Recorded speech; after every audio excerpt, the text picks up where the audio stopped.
윤석열 대통령에 대한 두 번째 탄핵 소추안이 한국 시간 14일 오후 4시, LA 시간으로 오늘 오후 11시 국회 본회의에서 표결에 붙여집니다. 국민의힘은 친윤계를 중심으로 탄핵에 반대하는 이른바 단일 대우를 지키려고 애는 쓰고 있지만 당내 균열은 점점 커지고 있습니다. 이재명 더불어민주당 대표는 탄핵만이 계엄으로 인한 사회 혼란을 종식시킬 유일한 방법이라며 여당 의원들에게 탄핵안 표결에 참여하라고 촉구했습니다. 비상계엄 사태에 깊숙이 관여한 혐의를 받는 조지호 경찰청장과 김봉식 서울경찰청장이 13일 구속됐습니다.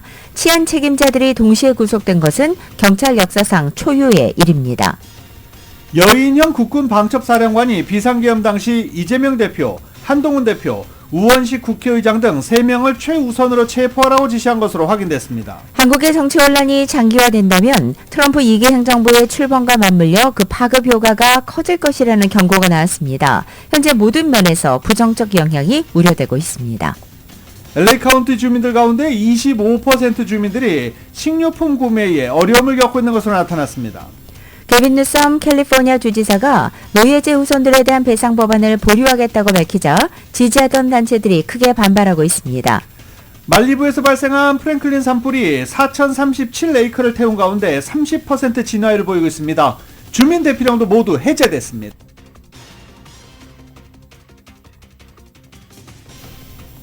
LA 지역 호텔과 공항에 근무하는 관광업계 종사자들의 시간당 최저임금이 오는 2028년까지 $30로 대폭 인상됩니다. 트럼프 당선인이 항만 자동화 대신 노동자를 고용한다고 밝히고 국제항만노동자협회 지지 의사를 표명했습니다. 트럼프 당선인이 전기차 보조금 지원을 폐지하겠다고 밝힌 가운데 주요 관련 공장이 공화당 지역구에 대부분 위치하고 있어서 순탄치 않을 것이라는 전망입니다. 바이든 행정부가 우크라이나에 대한 $5억 규모의 무기를 추가 지원한다고 밝혔습니다. 한편 트럼프 당선인은 우크라이나에 서방국 무기를 사용한 러시아 본토 공격에 반대한다고 언급했습니다. LA 램스가 샌프란시스코 49ers와의 경기에서 12대6으로 승리했습니다. 시즌 8승 6패로 플레이오프 진출 가능성을 높였습니다. NBA LA 레이커스는 오늘 미네소타와 그리고 클리퍼스는 덴버와 각각 원정 경기를 갖습니다. 프로풋볼 LA 차저스는 오는 일요일 홈에서 템파베이와 경기합니다. 오늘 뉴욕 증시 혼조세로 출발하고 있습니다. 원달러 환율은 1,433원으로 마감했습니다. 남가주 오늘 대체로 맑겠고 LA 한인타운 낮 최고 기온은 64도로 예상됩니다.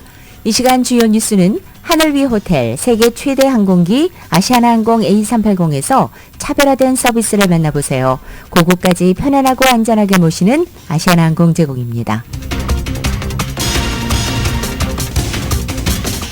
여러분 안녕하십니까? 김윤정입니다. 안녕하십니까? 유지승입니다. 2024년 12월 13일 금요일 라디오솔 모닝 뉴스 2부입니다. 이러고 보니까 또 오늘 13일의 금요일이네요. 디반 다이크라고 그 헐리우드 영화배우가 있습니다. 지금 말리부 산불 발생 지역에 거주하고 있다가 대피를 하고 오늘 집으로 돌아갔는데 오늘 또 반다이크 생일이기도 하네요. 아무튼 오늘 13일입니다. 12.3 비상계엄 사태 관련 소식으로 모닝뉴스 2부 시작하겠습니다. 이 비상계엄 사태에 깊숙이 관여한 혐의를 받는 조지호 경찰청장과 김봉식 서울경찰청장이 구속됐습니다. 14만 경찰의 수장인 경찰청장, 서울 치안의 총책임자로 사실상 2인자인 서울청장이 동시 구속된 것은 경찰 역사상 초유의 일입니다. 서울중앙지법 남청규 영장전담부장 판사는 피의자 신문 뒤 구속영장을 발부했고 발부 이후로 증거를 인멸할 우려가 있다라고 밝혔습니다. 이들이 숨겨왔던 계엄 전 윤석열 대통령과의 안전가옥 회동이 뒤늦게 밝혀진 게 결정타였던 것으로 보입니다. 또 삼청동 안가에서 윤 대통령을 계엄 전에 만나 장학기관 등이 적힌 A4 문서를 전달받은 것으로도 알려졌는데 국회와 경찰의 1차 조사에서 이 사실을 숨긴 것이 결정타였습니다. 경찰은 이후 이들이 계엄 계획을 사전에 알았다고 보고 형법상 내란 중요 임무 종사 혐의를 적용했습니다. 또 조 청장과 김 청장은 계엄 당일 국회 출입 통제에 관여한 혐의도 받습니다. 이들은 비상계엄 당시 국회 전면 출입 통제 조치를 하달하는 등 계엄 해제 표결을 위해 국회를 향하는 국회의원 등의 출입을 막은 것으로 경찰은 보고 있습니다.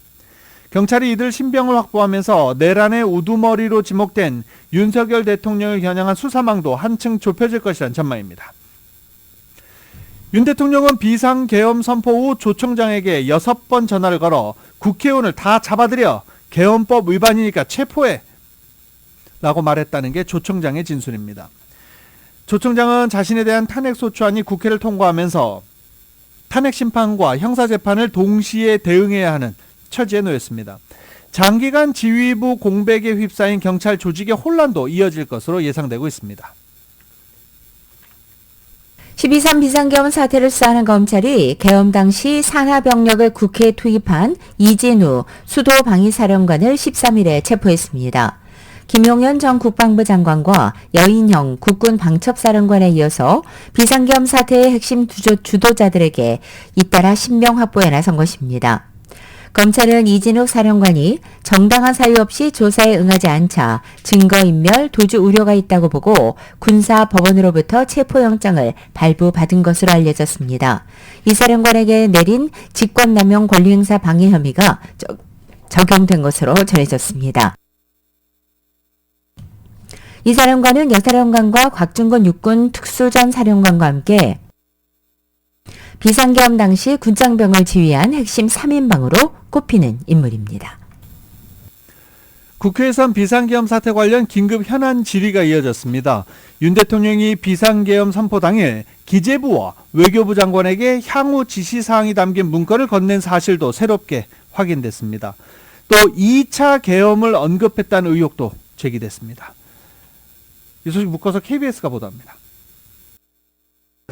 비상계엄에 앞서 열린 국무회의에 참석했던 조태열 외교부 장관은 윤 대통령이 종이 한 장을 건넸다고 말했습니다.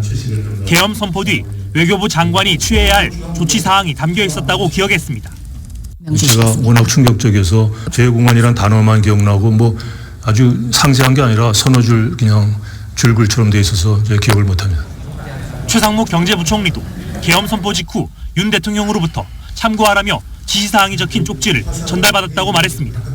비상계엄 상황에서 뭐 재정자금 이렇게 유동성 같은 걸 확보를 잘해라면 이거 고문장만 기억은 납니다. 그런 한두 개 정도 글씨가 써 있었습니다. 경제, 외교 등 국정 핵심 분야에 대한 대비책이 사전에 준비됐다는 건데 야당을 향한 경고성 계엄이었다는 윤 대통령 주장과 배치되는 대목입니다. 계엄령을 발동하되 그 목적은 국민들에게 거대 야당의 반국가적 패악을 알려 이를 멈추도록 경고하는 것이었습니다. 윤 대통령이 2차 계엄을 언급했다는 주장도 나왔습니다. 국회의 계엄 해제 요구안 의결 뒤 윤 대통령이 김용현 전 국방부 장관, 국가안보실 참모 등과 국방부 지하 합참 결심실에 모여 이런 내용의 회의를 했다는 겁니다. 병력을 더 투입해. 계엄이 해제되면 내가 한 번 더 발령하면 되지 라고 대통령이 얘기했다는 제보가 있습니다. 대통령실은 당시 국가안보실 참모들은 대통령 수행을 위해 갔던 것이며 2차 계엄 논의는 전혀 사실이 아니라고 밝혔습니다. KBS 뉴스 박민철입니다.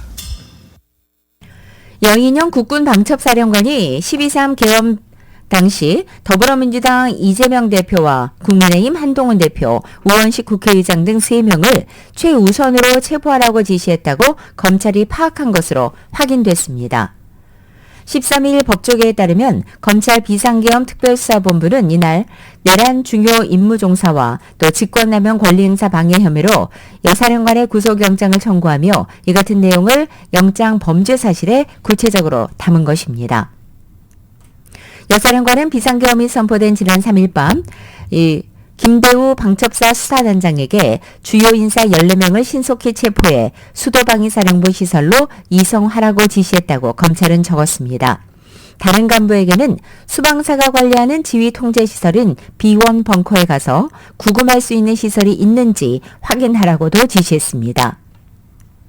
여사령관은 특히 국회에 해제 요구 결의가 임박한 4일 오전 0시 40분경 김 단장에게 거듭 전화를 걸어서 이 대표, 한 대표, 오 의장 등 3명을 최우선으로 체포하라고 명령했다고 검찰은 적시했습니다. 검찰은 3사람 외에도 조혜주 전 중앙선거관리위원회 상임위원, 조국 전 조국혁신당 대표, 양경수 민주노총 위원장, 양정철 전 민주연구원 원장, 이하경 국회 부의장, 김민석 민주당 의원, 김민웅 촛불승리 전환행동 상임대표, 김명수 전 대법원장, 방송인 김어준, 또 박찬대 민주당 원내대표, 권순일 전 대법관 등이 체포명단 14명에 포함됐다고 영장에 적었습니다. 윤석열 대통령 탄핵 소추안 표결을 앞두고 국민의힘에서 계파 갈등이 고조되고 있습니다. 친윤 중진 의원들은 1차 표결 때의 부결 당론이 아직 유지되고 있다며 신중론을 펴지만 친한계를 중심으로 당론과 관계없이 찬성 투표하겠다는 공개 선언이 속속 나오는 것입니다. 권성동 원내대표는 기자간담회를 통해 지금이 탄핵해야 할 시기인지 아니면 검찰, 경찰 수사 결과를 보고 결정을 해야 될 문제인지 여러 사정을 종합적으로 고려해 결정할 문제라고 강조했습니다. 반면 찬성 투표 입장을 밝힌 의원들은 국회 본청 앞에서 탄핵 찬성을 촉구하는 1인 시위에 김상호 의원이 돌입하기도 했습니다. 탄핵안 표결 본회의 전까지 시위를 계속 이어가겠다는 방침입니다. 지금은 당론보다 중요한 게 국민과 국가라고 말한 김 의원은 욕을 먹고 외톨이가 되고 결국 경우에 따라 당에서 쫓겨나는 한이 있어도 내가 해야 할 일은 이것이다 라고 말하기도 했습니다. 한동훈 대표가 추진하는 윤 대통령 제명 출당 문제도 찬반이 뚜렷하게 맞서는 지점입니다. 이 사안을 논의하기 위해 소집된 당윤리위원회는 징계 절차 개시 등에 대한 심의를 시작하면서도 사안의 중대성을 감안해 실체 및 절차에 관해 신중히 진행하기로 했다라고 밝혔습니다. 윤석열 대통령이 국회에 대법관 임명동의안을 제출한 것으로 13일에 확인됐습니다. 국회 의안 정보 시스템에 따르면 윤 대통령은 전날 국회에 대법관 마용주 임명동의안을 제출하고 대법관 임기 만료에 따라 다음 사람을 후임 대법관으로 임명하고자 국회의 동의를 요청한다라고 밝혔습니다. 윤 대통령은 전날 담화를 통해 퇴진 요구를 거부하고 법률안 시행령안을 제거한 데 이어서 대법관 임명 동의를 요청하는 등 권한 행사를 이어간 것으로 풀이됩니다. 헌법 제104조 제2항에 따르면 대법관은 대법원장의 제청으로 국회의 동의를 얻어 대통령이 임명합니다. 윤 대통령은 지난 7일 비상계엄 사태에 사과한 뒤 국정을 당과 정부에 맡기겠다고 밝힌 바 있지만 이후 국무회의 안건을 제거하는 등 잇따라 인사권과 행정권을 행사하고 있습니다. 이렇게 이선 후퇴 선언에도 임명권을 행사해오던 윤석열 대통령이 두 번째 탄핵 소추안 표결을 앞두고 적극적으로 권한 행사에 나서는 것 아니냐는 관측이 나오고 있습니다. 지난 7일 대국민 사과 담화 이후에도 이상민 전 행정안전부 장관과 류혁 전 법무부 감찰관을 면직을 제거해 이선 후퇴가 맞느냐란 논란을 빚은 바 있습니다. 윤 대통령은 네 번째 대국민 담화에서 하야 의사가 없음을 공식화한 데 이어서 마용주 대법관 후보자 임명 동의안도 이렇게 국회에 제출한 상태입니다. 행정 절차상 필요에 따른 소극적 권한 행사로 볼 수 있는 면직안 제거가 아닌 적극적으로 인사권을 행사함으로써 사실상 이선 후퇴 선언을 번복한 것으로 해석되고 있습니다. 이제 윤 대통령이 야당 주도로 국회를 통과한 법률에 대해 제의 요구권을 행사할지에 관심이 쏠리고 있는 중입니다. 윤 대통령이 적극적으로 권한 행사에 나설 경우 이번에 통과한 김여사 특검법 역시 거부권을 행사할 것으로 보입니다. 그러나 오늘로 예정된 두 번째 탄핵 소추안 표결이 변수입니다. 만일 표결에서 탄핵안이 가결될 경우 직무가 정지되고 거부권도 행사할 수 없게 됩니다. 국회는 본회의를 통과한 네 번째 김여사 특검법과 내란 특검법을 현재 정부에 이송하지 않은 것으로도 확인됐습니다. 이를 두고 탄핵안 표결 전까지 대통령의 거부권 행사 가능성을 봉쇄하려는 것 아니냐는 관측도 나오고 있습니다. 비상계엄 사태를 일으킨 윤석열 대통령에게 위자료를 청구하는 손해배상 소송에 참여한 국민들이 모집 나흘 만에 10,000명을 넘어섰습니다. 13일 윤석열 내란 행위에 대한 위자료 청구 소송 준비 모임에 따르면 윤 대통령을 피고로 위자료 배상을 청구하는 소송에 참여 의사를 밝힌 시민 원고가 10,060명으로 집계된 것입니다. 준비 모임은 박근혜 전 대통령 탄핵소추 국회 측 대리인을 역임한 이금규 변호사의 제안으로 지난 10일부터 손해배상 소송에 참여할 원고들을 모집해왔습니다. 인원 제한 없이 원고를 모집할 계획이었지만 참여 신청이 급증하면서 원고 수를 10,000명으로 제한했습니다.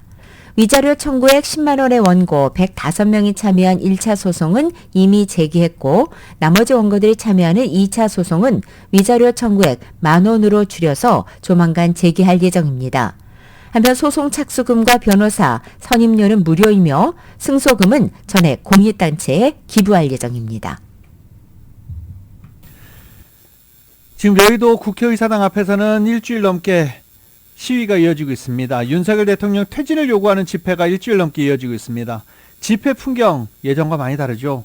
촛불 대신 응원봉이, 민중가요 대신 K-팝이 등장하고 있습니다. 그리고 이번 주말에는 이 집회 곳곳에서 더 커질 것으로 예상이 되고 있습니다. 여의도, 그리고 광화문, 그리고 신촌 대학로에 시위대가 모일 것으로 예상이 되고 있습니다. KBS가 최근에 시위 문화 한번 짚어봤습니다.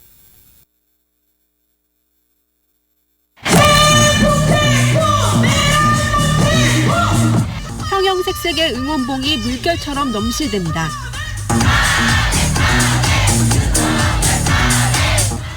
구호를 외치며 응원봉을 흔드는 시민들.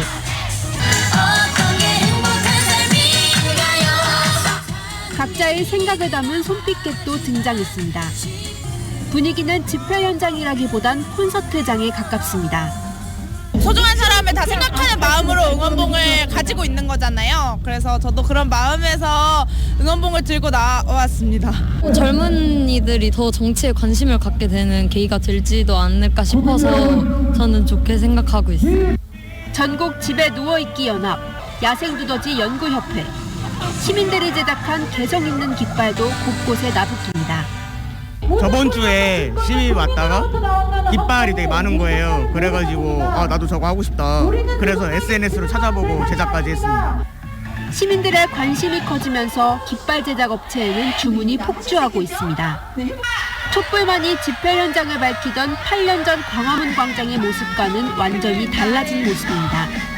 기성세대들은 이런 것이 없었지 않습니까? 근데 이런 이제 새로운 응원봉들이 나타나고 그래서 훨씬 어필하는데 큰 도움이 될 것 같습니다. 응원봉을 흔들고 K-팝을 따라 부르며 축제처럼 집회를 즐긴 시민들. 하지만 이들이 요구한 건 민주주의를 훼손한 비상계엄에 대한 준엄한 심판 요구였습니다. KBS 뉴스 이혜리입니다.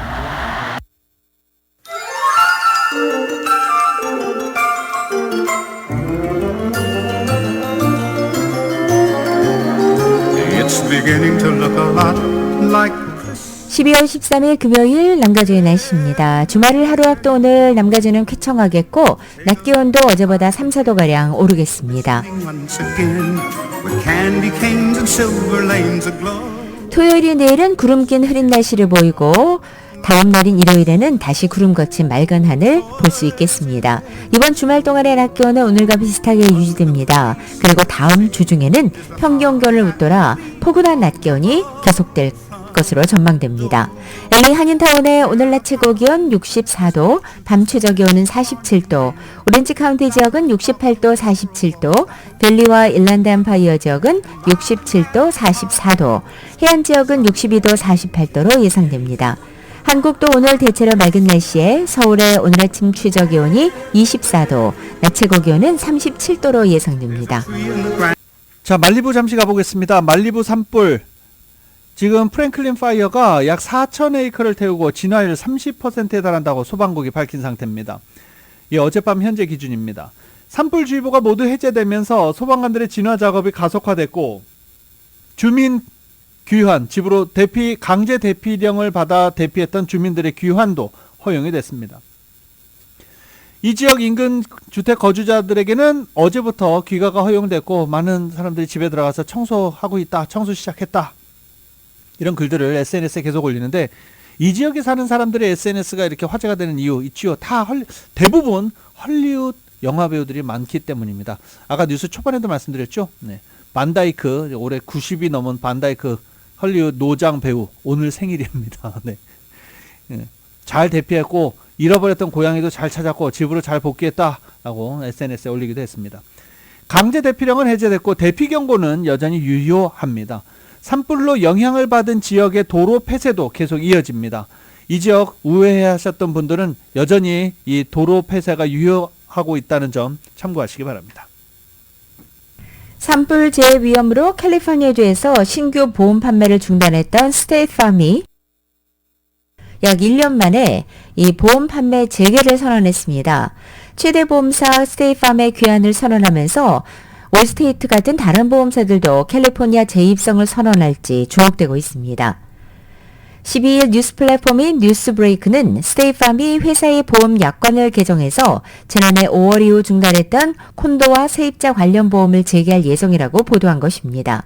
뉴스브레이크는 새로운 약관의 적용을 받을 구체적인 숫자는 확정되지 않았다면서도 이 같은 움직임은 캘리포니아 보험 시장에 대한 회사 접근 방식의 변화를 나타내면서 위험 평가 및 비즈니스 전략의 재조정을 시사하는 것이다라고 전했습니다. 연말연시 선물로 가장 각광을 받고 있는 기프트카드. 이 마켓에서 캐시어 옆에 보면 기프트카드가 그냥 종류별로 쫙 걸려있죠. 네. 이 사기가 상당히 많으니까 각별한 주의를 당부하고 있습니다.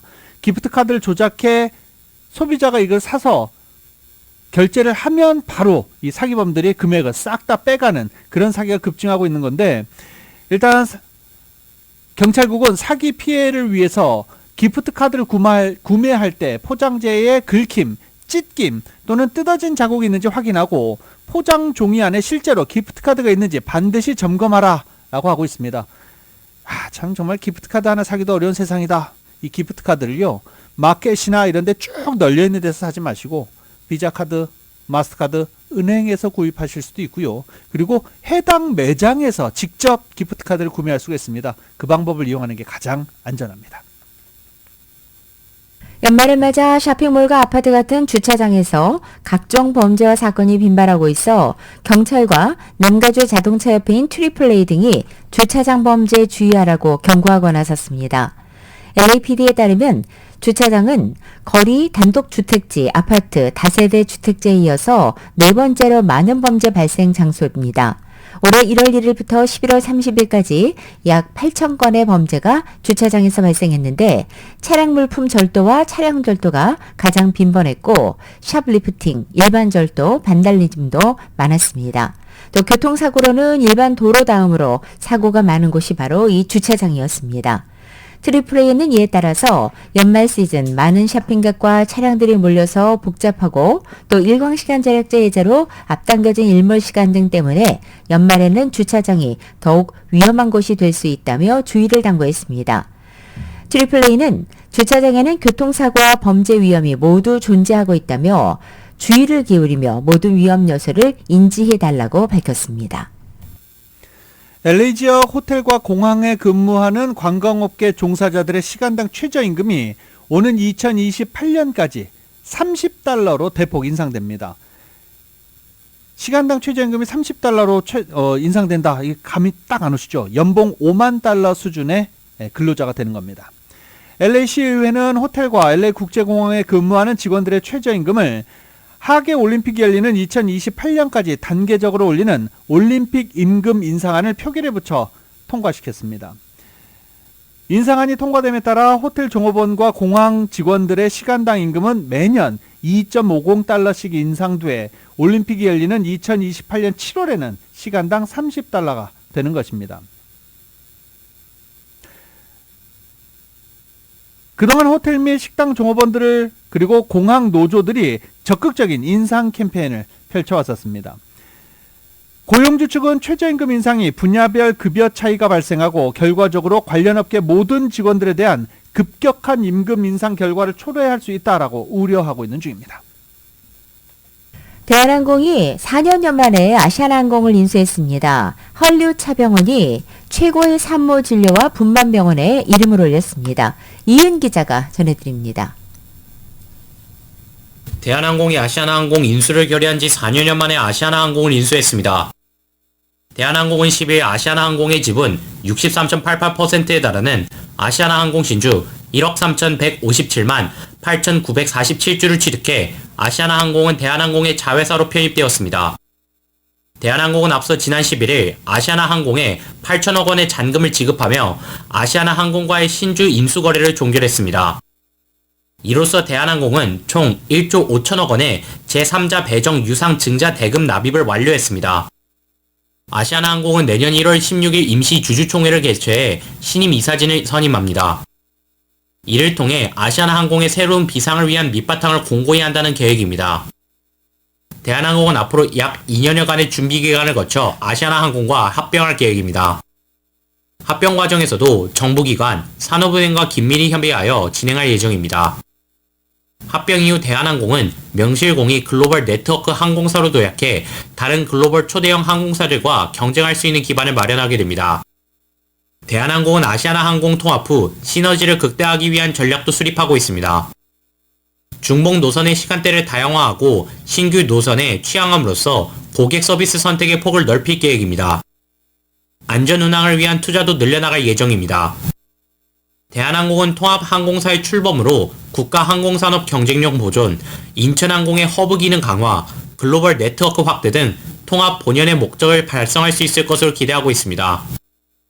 인위적 인력 구조 조정은 없다고 밝혔습니다. 앞으로 사업량이 늘어남에 따라 인력 수요도 늘어나게 되고 일부 중복 인력은 필요 부분으로 재배치하면 문제가 없을 것으로 보고 있습니다. 이와 함께 대한항공은 공정거래위원회에 2025년 6월까지 양사 간 마일리지 전환 비율을 보고하고 이후 면밀한 협의를 거쳐 고객 대상으로 이를 고지할 계획입니다. 할리우드 차병원이 2025년 US 뉴스앤 월드 리포트가 선정한 최고의 산모진료와 분만병원에 이름을 올렸습니다. 이번 평가는 전국 817개 병원을 대상으로 실시됐으며 그중 절반의 병원만이 이 부분에서 최고 병원으로 선정되었습니다. 이번 평가는 저위험군 임신의 제왕절개율, 예기치 못한 신생아 합병증 발생률, 모유 수유 비율, 산모 친화적 절차, 인종과 민족적 격차 보고 등을 기반으로 이뤄졌습니다. 할리우드 차병원의 제이미 유 병원장은 우리 병원은 최고의 산전관리와 분만 서비스를 제공하기 위해 높은 수준의 안전기준을 유지하며 안전한 출산 환경을 조성하기 위해 지속적으로 노력하고 있다며 앞으로도 출산을 위해 병원을 선택한 환자와 예비 가족들의 기대에 부응하기 위해 최선을 다할 것이라고 밝혔습니다. 라디오 서울 뉴스 이은입니다. 자, 이제 주말입니다. 장 보러 가셔야 되는 분들 많으시죠. 장 보려고 준비하시는 분들도 굉장히 많으신데 또 따라가기 싫어하시는 분들도 굉장히 많으십니다. 최근 마켓에 다녀오시면 항상 그러십니다. 야, 살 게 없다. 물건이 없어서 살 게 없다는 게 아니죠. 너무 비싸서 그렇습니다. 저만 그런가요? LA 카운티 가구 중 4분의 1이 식품 구매에 어려움을 겪는 것으로 나타났습니다. 관련 소식 보도국 기자입니다. 캘리포니아주에서 노예제 후손들에 대한 배상 법안이 보류되면서 정치권과 시민사회 간 갈등이 깊어지고 있습니다. 캘리포니아 주의회는 지난 9월 배상 프로그램 감독기관 설립과 기금 조성을 위한 2개의 법안을 보류했습니다. 이는 게빈 뉴섬 주지사의 소극적인 태도가 주요 원인으로 지목되고 있습니다. 배상 태스크포스의 카밀라 무어 의장은 뉴섬 주지사가 정치적 고려로 법안 지지를 꺼리고 있다며 강한 유감을 표명했습니다. 주의회 일부 의원들도 주지사의 서명 거부를 우려해 법안 추진을 중단했다고 밝혔습니다. 다만 뉴섬 주지사는 지난 6월 승인된 주 예산에 최대 1,200만 달러의 배상 관련 자금을 포함시켰으며 9월에는 캘리포니아주의 노예제 관여에 대한 공식 사과문에 서명하는 등 제한적인 움직임을 보이고 있습니다. 한편 배상 추진단체들은 내년 1월 특별회기에서 법안 재상정을 추진하겠다는 입장입니다. 이미 지난 12월 2일 특별회기에서는 노예제 후손들의 대학 입학과 주택 구매를 지원하는 새로운 법안 2건이 상정된 상태입니다. 전문가들은 이번 사태는 사회에 깊이 뿌리박힌 인종차별의 역사적 상처를 어떻게 치유할 것인가에 대한 근본적인 질문을 던지고 있다고 분석했습니다. LA 카운티 가구 중 4분의 1이 식품 구매에 어려움을 겪는 것으로 나타났습니다. USC 연구진이 공개한 보고서에 따르면 LA 카운티의 가정 25%가 식품 구매에 어려움을 겪고 있는 것으로 나타났으며 이는 전국 평균 14%를 훨씬 웃도는 수치입니다. 지난해와 비교하면 5% 감소한 수치이지만 팬데믹 이전의 17%와 비교하면 여전히 훨씬 높은 수준입니다. 저소득층의 경우 상황이 더 심각해 41%가 식품 불안정성에 직면해 있습니다. 이번 연구를 실시한 연구 책임자인 케일라드라 헤이 씨는 높은 생활비와 식품 가격, 그리고 정부 지원 프로그램 삭감이 위기를 심화시키고 있다고 지적했습니다. 이번 연구에서는 영양 불안정성의 불균형도 드러났는데 특히 아시아계 커뮤니티에서 35%가 영양 불안정성을 겪고 있는 것으로 나타나 인종별로 봤을 때 아시아계 주민이 영양 불안정성이 가장 높았습니다. 영양 불안정성은 건강한 식품에 대한 접근성이 떨어진 것을 의미합니다. 라디오 서울 보도국 뉴스룸입니다. 박형만 만이복지재단 이사장의 명예 경영학 박사학위 취득과 대한민국 국민 포장 수혼을 축하하는 행사가 오는 17일인 화요일 오후 5시 LA 한인타운에 위치한 가든 스윗 호텔에서 열립니다. 박형만 이사장은 지난 9월 12일 한국공주대학교에서 명예 경영학 박사학위를 받았고 11월 17일에는 대한민국 국민 포장을 수혼했습니다. 라디오설 모닝뉴스 함께하고 있습니다. 트럼프 당선인이 다음 주 전자상거래업체 아마존의 창업자이자 최고 경영자인 제프 베이조스와 만날 계획으로 알려졌습니다. 트럼프 당선인은 어제 뉴욕 증권거래소 개장 종호를 울리는 행사에 참석한 자리에서 제프 베이조스가 다음 주에 온다라고 말했습니다. 이는 베이조스 CEO가 트럼프 자택이자 정권 인수팀 본부로 사용하고 있는 플로리다주 마르라고로 올 것임을 시사한 것으로 더 힐은 보도했습니다. 이에 따라 트럼프 집권 1기 때 껄끄러운 관계였던 두 사람이 협력 관계를 구축하게 될지 관심을 모으고 있습니다. 워싱턴 포스트의 사주이기도 한 베이조스는 지난 11월 5일 치러진 대선을 앞두고 워싱턴 포스트 논설위원실에 카말라 해리스 부통령 지지 사설을 막은 바 있습니다. 진보 성향으로 분류되는 워싱턴 포스트는 1976년 이후 2020년까지 치러진 대선 중 1988년을 제외하고는 모든 대선에서 민주당 후보를 공개 지지했기에 이번 대선의 워싱턴 포스트 중립은 화제가 된 바 있습니다. 베이조스가 트럼프 당선 가능성이 크다는 판단하에 그와의 관계 개선을 위해 해리스 후보 지지 사설에 반대한 것 아니냐는 추측을 낳기도 했습니다. 또 트럼프 당선인의 대선 승리 이후 베이조스는 트럼프가 좋아할 법한 발언도 하기도 했습니다. 규제를 줄이는데 많은 에너지를 쏟는 듯 보인다며 그를 도울 수 있으면 돕겠다라고 말한 것입니다. 트럼프 대통령 당선인이 내년 1월 취임 시 전기차에 대한 보조금 지원을 폐지할 수 있다는 전망이 나오고는 있지만 실제 입법 조치는 순탄하지 않을 수 있다는 전망이 미 언론에서 12일 나왔습니다. 공화당이 하원에서 근소한 우위를 차지하고 있는 데다가 주요 관련 공장이 공화당 하원 의원 지역구에 대부분 위치하고 있다는 이유 때문입니다. 블룸버그 통신은 12일 자체 조사를 토대로 25개의 주요 자동차 업체의 배터리 및 전기차 조립 공장 가운데 19개가 공화당 하원의원 지역구에 위치해 있다고 전했습니다.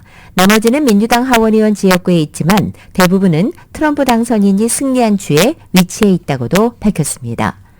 만약 트럼프 당선인이 이른바 전기차 의무화 정책이라고 주장한 전기차 지원 정책을 실제로 폐기하려고 추진할 경우 이들 지역의 공화당 하원 의원들은 트럼프 당선인에 대한 충성심과 지역 이익 사이에서 선택하는 어려운 상황에 부딪히게 됐을 수 있다고 통신은 전했습니다. 더 나아가 내년 1월 시작하는 새로운 연방의회에서 공화당의 하원 의석은 220석에 불과합니다. 민주당 215석보다는 많기는 하지만 일부 이탈표가 발생한다면 단독으로 이 법안 처리가 불가능한 구조이기 때문입니다. 여기에다 트럼프 당선인의 인사 차출 등으로 초반에는 3석의 결혼이 생길 것으로 전망되고 있습니다. 이럴 경우 한 명만 이탈한다 해도 공화당 법안 처리 계획에는 문제가 생기게 됩니다. 실제 자동차 업체의 배터리, 전기차 공장이 위치한 공화당 의원들은 전기차에 대한 보조금을 폐지하는 문제 등에 대해서 신중한 태도를 보이고 있습니다.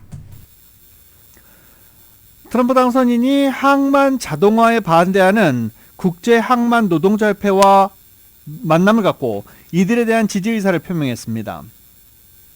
트럼프 당선인은 노동자협회 회장과 회동한 뒤 SNS에 글을 올려 자동화에 대한 많은 논의가 있었다라고 말했습니다. 또 자동화에 관해 공부했고 자동화에 대해 알아야 할 것을 모두 알고 있다면서 자동화로 절약되는 돈은 노동자들에게 초래하는 고통, 상처, 피해에 비하면 아무것도 아니다라고 강조했습니다. 이어 외국 기업들은 미국 시장에 접근함으로써 많은 돈을 벌었다며 그들은 얼마나 많은 노동자 가족이 피해를 입을지 알면서 마지막 한 푼까지 더 챙기려고 해서는 안 된다라고 말했습니다. 자동화 기계류에 대해서 비싸고 계속 교체를 해야 한다며 결과적으로는 어떤 이득도 없다며 미국 시장에 접근하는 특권을 위해 외국 기업들은 노동자를 해고하고 이익을 본국으로 송금하는 대신 미국의 노동자를 더 고용해야 한다라고 밝혔습니다. 이 문제가 나한테 얼마나 중요한지 이해하길 바란다라고도 강조했습니다. 캐나다가 트럼프 대통령 당선인의 관세 부과 위협에 맞서서 우라늄과 원유, 칼륨 같은 주요 대미 수출 원자재에 대한 수출 관세 부과까지 검토하고 있다고 블룸버그 통신이 12일 보도했습니다.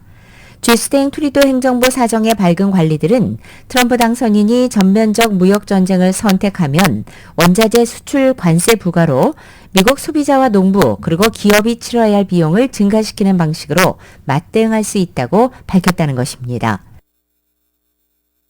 이 관리들은 트럼프 당선인이 원자재를 제외한 모든 캐나다산 제품에 관세를 매길 것이라는 전망이 현실화될 경우 캐나다 정부는 대응할 수밖에 없고 이는 수출 관세 부과로 이어질 수 있다고 말한 것입니다. 다만 미국산 제품에 대한 보복 관세와 특정 자국산 제품에 대한 수출 통제가 우선하여 고려될 가능성이 크고 주요 원자재에 대한 수출 관세 부과는 최후의 수단이 될 것이라고도 말했습니다. 연방항공청 마이크 휘테커 청장이 트럼프 당선인 취임 전에 사임하겠다고 밝혔습니다. 정치적 간섭을 최소화한다는 취지에서 임기가 보장된 기관장이 트럼프 당선 전 사의를 밝힌 것은 크리스토퍼 레이 FBI 국장에 이어서 두 번째입니다. 휘테커 청장은 직원들에게 보낸 성명서에서 내 경력에서 가장 훌륭하고 도전적인 일이었다며 임기가 끝나는 것을 직접 알리고 싶었다라고 성명을 발표했습니다. 내년 1월 20일은 트럼프 당선인의 취임식이 있는 날로 바이든 현 대통령의 임기도 그날 종료됩니다. 트럼프 대통령 당선인은 자신이 패배한 2020년 대선 결과에 불복해서 연방의회 의사당에 난입한 이른바 16 사태 관계자를 대부분 취임 직후에 사면할 것이라고 밝혔습니다. 트럼프 당선인은 12일에 공개된 시사주간지 타임과 인터뷰에서 16 사태 피고인 모두를 사면하기로 결정했느냐라는 질문을 받고 그렇다라고 답변했습니다. 트럼프 당선인은 피고인 전부를 사면할 것이냐라는 재확인 질문에 대해 케이스 바이 케이스로 할 것이라고 한 발 물러선 뒤에 만약 그들이 비폭력적이었다면 나는 그들이 충분히 큰 처벌을 받았다 생각한다고 말했습니다. 이어서 16 사태 관여자 중에 폭력행위를 자행한 사람도 사면 대상에 포함할 것이라는 질문에는 우리는 개별적인 사례를 살펴볼 것이고 매우 신속히 진행할 것이라고 밝힌 뒤 취임 후 1시간 안에 사면을 시작하겠다라고 답변했습니다. 미국에서도 이번 한국의 계엄 사태 눈여겨보고 있죠. 미국의 외교관은 계엄 사태와 한국의 탄핵 정국이 한미 관계에 미칠 영향을 예의주시하고 있습니다. 한국의 정치 혼란이 장기화되면 트럼프 2기 행정부 출범과 맞물려 그 파급 효과가 커질 것이라는 경고도 나오고 있습니다. 모든 면에서 부정적인 영향을 우려하고 있습니다. 그런데 심지어 현재 미국과 대화할 사람도 단 한 명이 없다라는 게 지금 한국 정치권의 현 주소입니다. KBS입니다. 온라인 대담에 나선 미국 전략문제연구소 빅터 차 한국석좌는 한국의 민주주의가 훼손되는 것을 막기 위해 최상의 결과는 탄핵이라고 말했습니다. 이어 트럼프 당선인의 전직 참모들을 만나봤더니 2기 행정부 출범 뒤 100일이 아니라 단 100시간 안에 한국에 영향을 미칠 수많은 정책이 발표될 거라고도 전했습니다. 그런데도 한국이 전혀 대응하지 못하고 있다고 지적했습니다. That could impact Korea. It could have to do with troops in Korea. It could have to do with tariffs. It could have to do with the CHIPS Act. It could have to do with a whole bunch of things. And there's nobody at home in Korea. There's nobody there. 미국의 외교 전문지 디플로맷은 윤 대통령이 국내 정치의 정당성을 확보하기 위해 북한의 침투를 거론한 것은 동맹국의 무모함으로 인한 분쟁에 휘말릴 수 있다는 워싱턴의 두려움을 재점화했다고 평가했습니다. 탄핵 이후 새 정권과 트럼프 정부의 관계 설정도 관심입니다. 국가정보위 출신 인사는 한미일 안보 협력이 어려워질 가능성도 있다고 전망했습니다. They would definitively establish themselves as a intermediary with North Korea. They would seek to equidistance the ROK relationship with the United States and China. 한국이 미국의 미온적이면 트럼프는 주한미군 철수를 고려할 수 있다는 전망도 나왔습니다. KBS 뉴스 박석호입니다. 2024년 11월 13일 금요일에 전해드린 라디오설 모닝뉴스 여기서 마치겠습니다. 지금 한국 뉴스에 관심 많으신 분들, 한인이면 뭐 다 관심을 갖고 계시죠. 윤석열 대통령에 대한 두 번째 탄핵 소추안 LA 시간으로 오늘 오후 11시 국회 본회의에서 표결에 붙여진다고 합니다. 지난주에는 토요일 딱 자정이었죠. 근데 이번에는 1시간 앞당겨서 오늘 오후 11시 국회 본회의에서 표결에 붙여집니다. 관심 많으신 분들 참고하시기 바랍니다. 라디오설 모닝뉴스 지금까지 진행의 유지승, 김윤정이었습니다. 잠시 후 9시에는 강혜신의 오늘의 미국이 방송됩니다. 함께해 주신 여러분 고맙습니다.